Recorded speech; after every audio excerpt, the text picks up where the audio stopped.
교회는 조직이 있고 질서가 있어요. 교회뿐만 아니라 어느 공동체든지 그렇죠. 여러 사람이 모이면 이제 조직이 생겨나죠.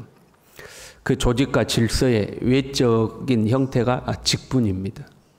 그래서 여러분 동호회만 생겨나도 거기에 뭐 뽑아요? 회장 뽑잖아요. 회장 뽑고 총무 뽑고 이렇게. 직분이라는 것 자체가 조직이고 이제 질서죠. 그러나 교회 조직과 질서의 예적인 형태는 직분인데 근원적인 것은 머리가 되시는 예수 그리스도죠. 교회는 예수님의 몸이고 예수님의 뜻대로 세워진 곳입니다. 예수님은 예수님의 사역을 교회에 위임하셨습니다. 그래서 우리는 그리스도의 몸으로서 어떤 사람은 손이 되고 어떤 사람은 발이 되어서 예수님의 사역을 이제 우리가 수행하는 거죠. 그걸 위해 직분을 세우신 겁니다. 에베소서 4장 11절에요. 그가 어떤 사람은 사도로, 어떤 사람은 선지자로, 어떤 사람은 복음 전하는 자로, 어떤 사람은 목사와 교사로 삼으셨으니 직분을 주셨다는 거죠. 그 직분을 주신 이유가 이는 성도를 온전하게 하여 봉사의 일을 하게 하며 그리스도의 몸을 세우려 하심이라. 최종적으로 그리스도의 몸을 세운다. 그리스도의 몸이 교회니까 교회를 세우기 위해서다 하는 거죠. 그래서 교회를 세운다는 것은 단순히 어떤 공동체, 무리를 만든다 그런 의미에 국한되는 것이 아니라 교회가 해야 할 일을 하도록 하는 거죠. 주님이 교회를 세우시고 그 교회를 통해서 그리스도의 남은 사역을 하도록 하는 것을 의미하고 있는 거죠. 그래서 교회에는 공식적인 직분이 있어요. 그래서 목사, 장로, 집사, 권사 다 공식적인 직분이잖아요. 그들을 통해서 재직회라는 조직을 만들게 하고 그 재직회 안에서도 각 부서에 부장이 있고 총무가 있고 그리고 그 재직에 속해서 교사도 세우고 찬양대도 세우고 이렇게 각각의 직분들을 세우는 거죠. 어느 공동체나 마찬가지지만 직분을 통해서 공식적인 권한을 획득하죠. 그리고 그 역할을 감당하게 하는 거죠. 내가 경찰하고 싶다고 나 오늘부터 경찰이야. 그거 안 되잖아요. 경찰이라는 직분을 내가 얻어야 그 직분이 가지고 있는 권한을 내가 가지게 되고 그 직분을 통해서 나의 권한을 이제 행사하게 하는 거죠. 어느 날 여러분이 나도 설교하고 싶어. 내가 이번 주는 설교할 거야. 그렇게 아무나 설교할 수 있는 게 아니죠. 목사라는 직분을 가지고 그 직분에서 허락한 설교를 할 수가 있는 거죠. 직분을 얻어야 권한이 생기는 겁니다. 그게 이제 공식적인 거죠. 그러나 교회 안에는 그런 공적인 역할 외에도 자연스럽게 형성되는 역할들이 있죠. 대표적인 것이 서로 사랑하는 겁니다. 신앙의 선배로서, 인생의 선배로서, 또는 신앙의 동료로서 어떤 사람들을 권면해주고 위로해주고 충고해주고 때로는 붙들어주고 이런 것은 누구나 어떤 특별한 직분이 없어도 누구나 할 수 있는 거죠. 사랑을 실천하고 어려운 사람들을 돌아보고 그들을 위해서 중보기도 해주고 힘들어하면 만나서 밥도 사주고 차도 사주고 이야기도 들어주고 그건 누구나 이제 할 수 있는 일들이죠. 그런데요, 이제 신앙의 연륜이 생겼어요. 경험도 생겼어요. 그러다 보니까 내가 지식도 많아졌어요. 그러면 스스로 믿음이 좋다고 생각하는 사람들이 생겨나잖아요. 그들이 겸손한 마음으로 섬겨주고 사랑해주고 어려운 사람 붙들어주고 이런 역할을 하면 좋은데 이제 자꾸 가르치려고 하는 게 생기는 거죠. 교회는 공적인 직분으로서 교사가 있죠. 가르치는 자들이 있어요. 그런데 우리가 이제 자연스럽게 형성된 그런 분위기 안에서 자꾸 가르치려고 하는 사람들이 있는 거죠. 물론 우리는 서로서로 권면하고 서로서로 붙들어주고 하는 역할을 해야 돼요. 근데 여기서 자꾸 가르치려고 한다는 것은 잘난 체 한다 그런 의미가 14절의 말씀을 보면 자랑하지 말라 이렇게 되어 있는데 그래서 자랑하지 말라라는 것은 잘난 체 하지 말라 그런 의미.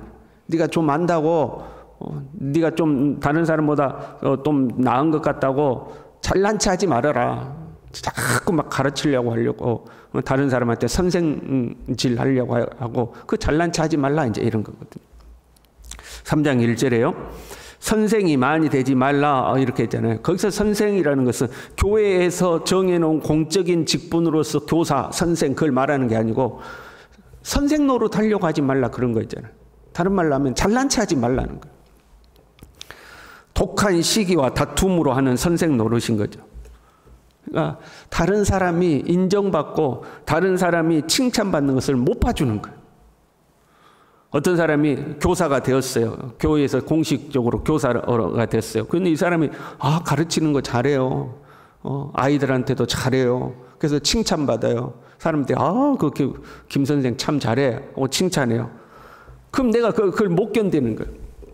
그래서 쟤 이건 이렇고 저건 저렇고 이거는 이런 문제가 있고 이제 깎아내리기 시작하는 거죠. 그 시기 질투에서 나오는 것들이죠. 다른 사람을 높여야 자기도 같이 높아지는 것인데 아니 내 자신을 낮춰서 다른 사람을 높여줘야 하는 건데 다른 사람을 깎아내려야 내가 높아진다고 생각하는 거죠. 내가 쟤보다 훨씬 낫고 내가 믿음도 좋고 내가 훨씬 나은데 사람들이 나는 안 높여주고 저 사람만 높여준단 말이에요. 그러면 이제 저 사람을 이제 깎아내리는 거죠. 그러면 자기가 높아진다고 생각하는 거예요. 우리가 착각하는 것 중에 하나가요.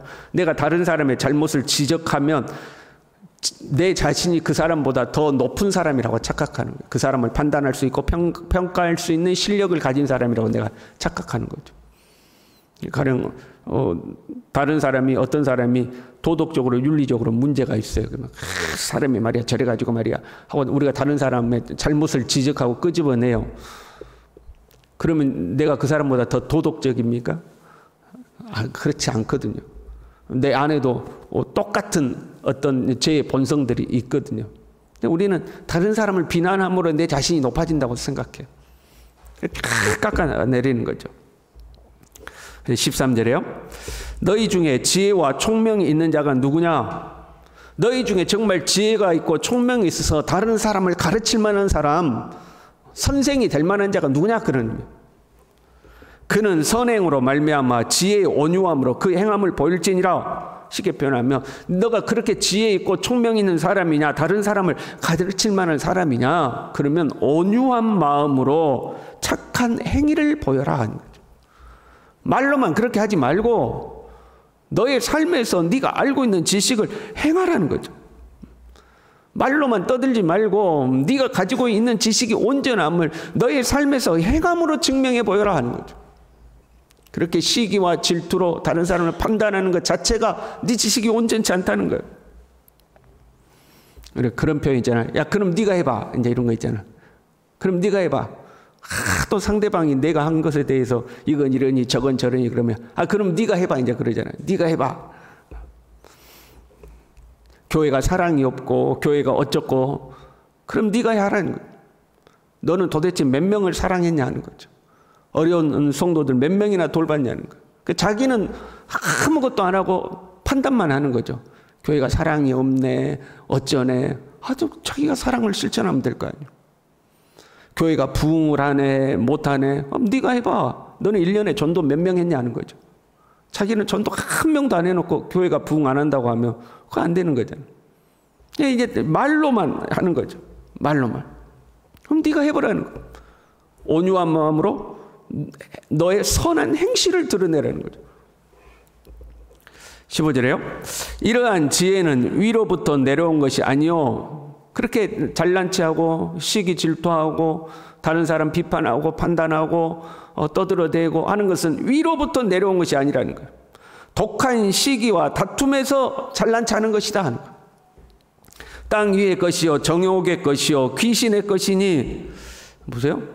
그런 것은 땅의 것이라는 것은 이 세속적인 것이고 정욕에 속한 것은 육적인 것이다 그런 표현이에요. 그거는 세속적이고 육적인 것이다. 그것까지는 이해가 되죠. 그런데 그 다음 말씀은 귀신의 것이다 그렇게 하는 거예요. 시기와 질투에서 나오는 잘난 체하고 남을 가르치려고 하고 다른 사람은 깎아내리려고 하고 더 나아가서 다른 사람을 저주하고 욕하고 편을 갈라가지고 수군수군하고 이런 것들은 귀신에게서 나온 거다. 영적인 문제라는 거예요. 여러분 뭐든지 여러분 지나친 것은 영적인 문제 같아요. 지나치게 집착하고 지나치게 미워하고 지나치게 감정에 사로잡히고 어느 한계를 넘었으면 다 영적인 문제가 돼요. 그렇잖아요. 분을 내어도 죄를 짓지 말고, 화나는 것은 죄가 아니라는 의미잖아요. 너 화낼 수 있어. 그러나 죄는 짓지 마, 이제 이런 표현이니까 화나는 것 자체가 죄는 아닌 거죠. 그런데 해가 지도록 분을 품어 마귀로 틈을 타지 못하게 하라. 그 분을 계속 품고 있으면 결국 영적인 문제가 된다.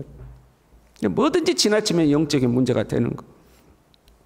이런 지혜의 결과는요, 시기와 다툼이 있는 곳에는 혼란과 모든 악한 일이 있음이라. 시기, 질투, 다툼, 분쟁, 혼란, 저주, 뭐 이런 것들이 다 생겨나는 거예요. 선한 열매가 맺힐 수가 없는 거예요.